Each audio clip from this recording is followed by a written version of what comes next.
চাকরিতে নয়, যেন গোলামির জিঞ্জির পড়েছি। এত অল্পতে ফেড আপ হয়ে গেলে? আর বলো না, সেই সকাল থেকে খাবার পর্যন্ত সময় নেই।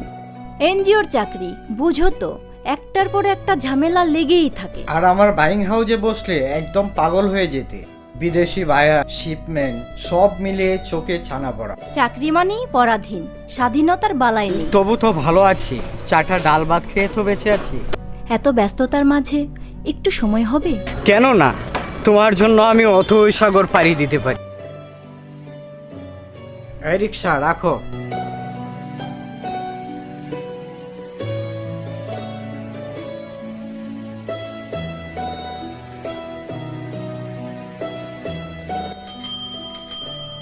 এসো।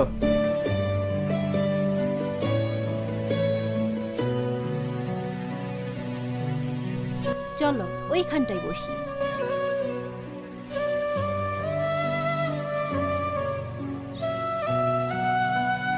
দুজনা গ্রাম পাশাপাশি হলেও দীর্ঘদিন একসাথে চলতে গিয়ে তোমাকে আমি আলাদা করে ভাবতে পারি না। তুমি রসুলপুর, আমি নূরবাগ। আলাদা কেন বলছো? আছি তো পাশাপাশি। এটা কি থাকা হলো? এভাবে আর কতদিন? বাবা মারা যাওয়ার পর মাকে নিয়ে আমার সংসার। বিয়ে করতে গিয়ে যদি মার কোনো অবহেলা হয়? তুমি তো মাকে নিয়ে ভাবছো, কিন্তু আমার বাবা? মায়ের মৃত্যুর পর বাবাটা কেমন যেন আপসেট হয়ে আছে। সারাক্ষণ শুধু আমাকে নিয়েই ভাবনা। ভাবনার অবসান ঘটিয়ে বিয়েটা এবার করেই ফেলো। বিয়েটা করেই ফেলো, আমার বাবাকে দেখবে কে? সমস্যাটা তো আমারও, তবু একটা সিদ্ধান্ত আমাদের নিতেই হবে। অনেক বেলা হয়েছে, আজ চলো। হ্যাঁ চলো। বাবা, চাকরি করতে গিয়ে সারাদিন বাইরে থাকতে হয়, তোমার বুঝি খুব কষ্ট হয়? কই না তো, আমি তো ভালোই আছি। সপ্তাহ শেষে বৃহস্পতিবার আমি বাড়িতে আসি। আমি আসবো জেনেও তোমার কোনো প্রস্তুতি নেই। প্রস্তুতির আবার কি হলো? আমি তো জানি তুই আজ আসবি।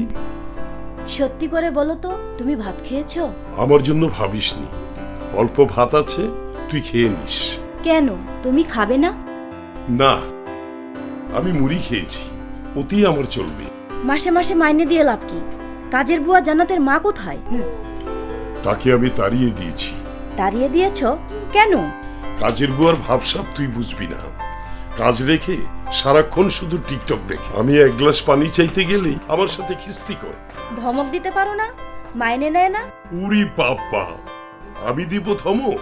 গোসল করে দুদিন ধরে গোসলখানায় লুঙ্গিটা ভিজিয়ে রেখেছি, তাকে ধুতে বললে বলে তার নাকি মনেই থাকে না। আজ আসুক, আচ্ছা করে বকে দেব। তুই ওকে পাবি কোথায়? ওকে আমি বিদায় করে দিয়েছি।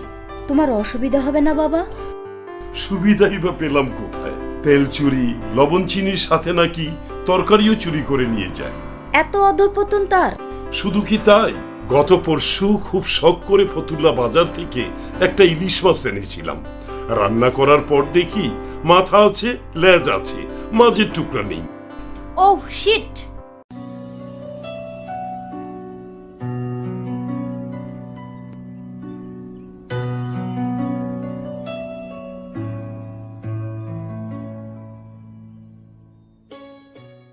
মা,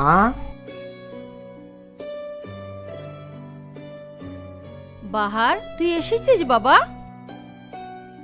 বৃহস্পতিবার এলে আমার ঈদের মতো লাগে। কেন মা? সপ্তাহ শেষে তুই আসবি বলে। আমার জন্য তোমার এত ভাবনা কেন মা? এসো, বসো। এবার সত্যি করে বলো তো, আমাকে ভাবতে গিয়ে তুমি কি খাওয়া দাওয়া করেছো? না, বাবাকে রেখে মেয়ে কি কখনো খেতে পারে? তাছাড়া সপ্তাহ শেষ, ঘরেও তেমন কিছু নেই। না থাকলে তুমি আমাকে বলবে, তাই বলে তুমি না খেয়ে থাকবে? আমার কোনো কষ্ট হয় না রে খোকা, আমার ক্ষুধা নেই। একটু চাউল পানি খেয়ে ঘুমিয়ে পড়েছিলাম। মা, তুমি বুঝতে পারছো না, খাওয়া দাওয়ায় অনিয়ম হলে গ্যাস্ট্রিক আলসার হবে, তুমি দুর্বল হয়ে যাবে। তোকে দেখলেই সুস্থ হয়ে যায় খোকা, এক সপ্তাহ পর দেখলে মন ভরে না।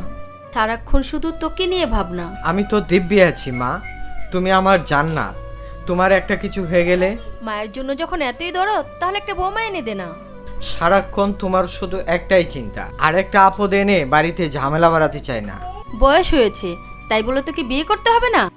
মা, আমারও তো নাতি নাতনির মুখ দেখতে মন চায়। ঠিক আছে, তুমি যখন বলছো সব হবে। বড্ড খিদে লেগেছে, ভাত খাবো। এবার চলো। চল।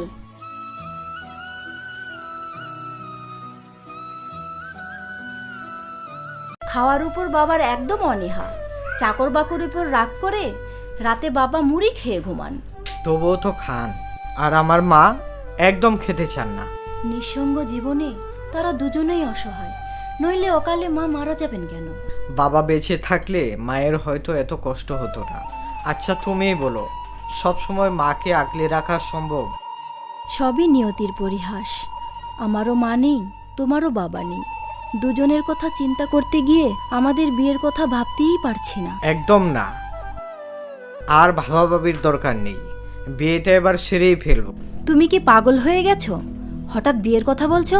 জি, বিয়েটা হবে, তবে পাতাবাহারের নয়, পাতাবাহারের মা বাবার।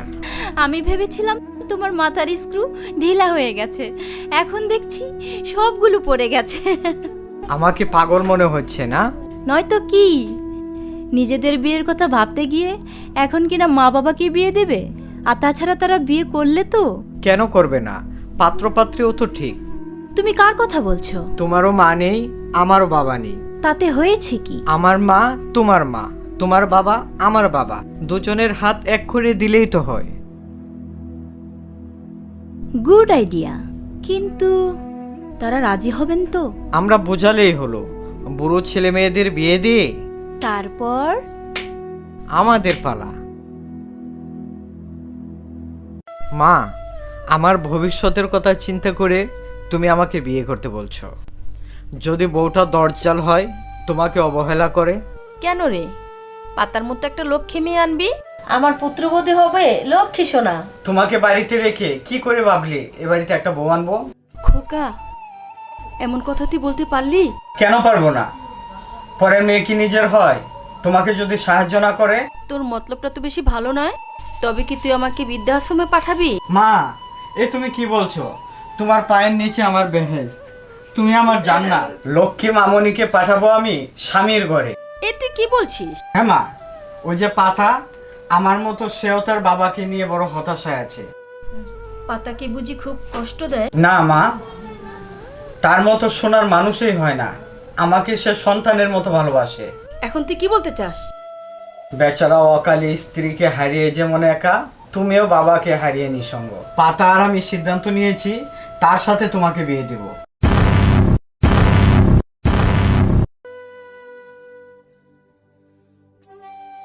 লজ্জা করে না তোর এসব কথা বলতে? বেশি আদর করে বলে মাথায় উঠে গেছিস না?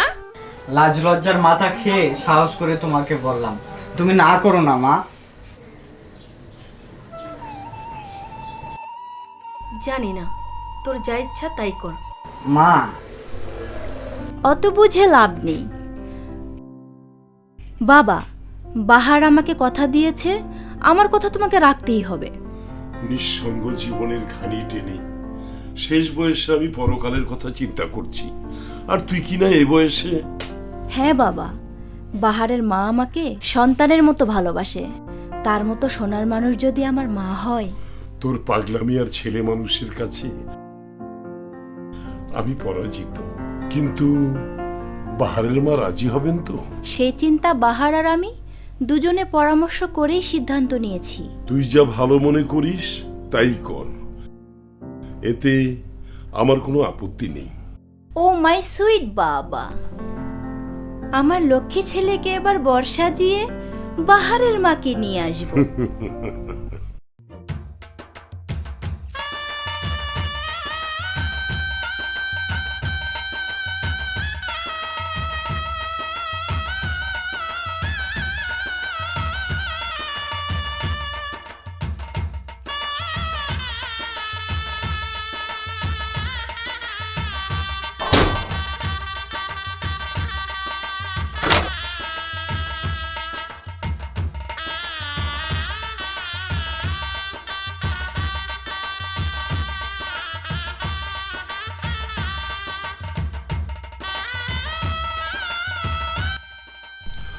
জানি তোমার ইচ্ছার বিরুদ্ধে তোমার ছেলে বাহার এই কাজটি করেছে।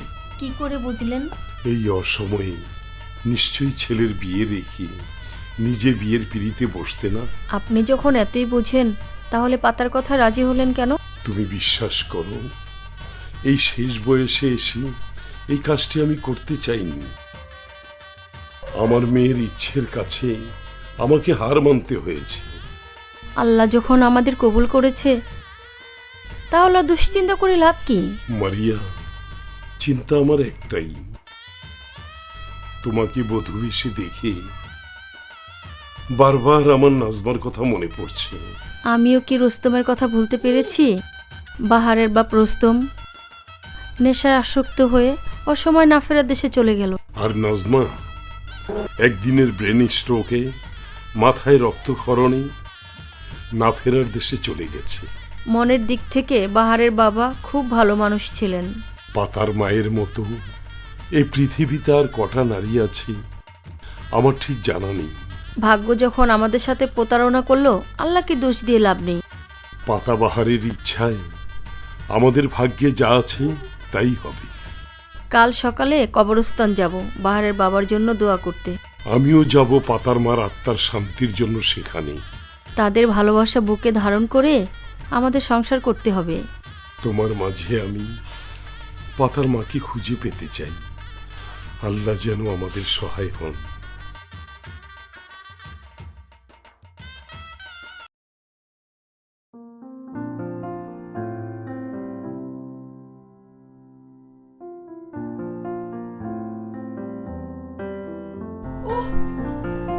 দেখি দেখি কি হয়েছে।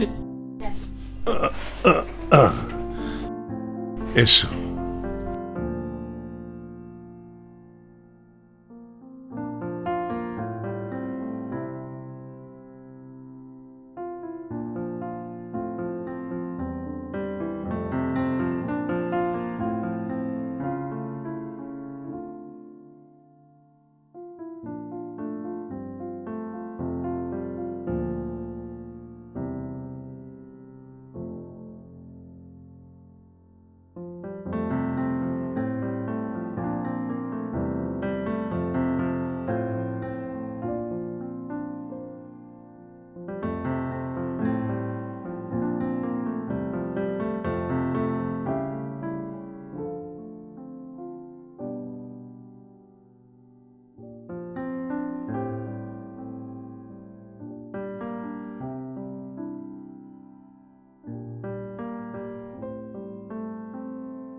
এই এদিকে আয়, পালাবি না বলছি, আয়। ভয় কি? আয় না।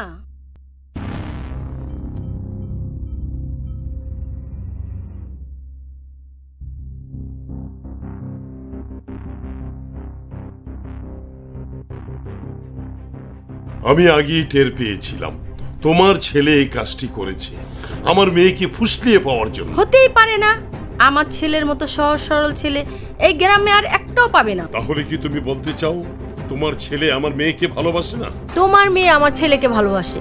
সরল বাহার পাতার ডাকে হয়তো সাড়া দিয়েছে। তাহলে আর দেরি কেন? আমাদের মেহেদির দাগ না শুকাতে ওদের শুভ কাজটা সেরে ফেলি।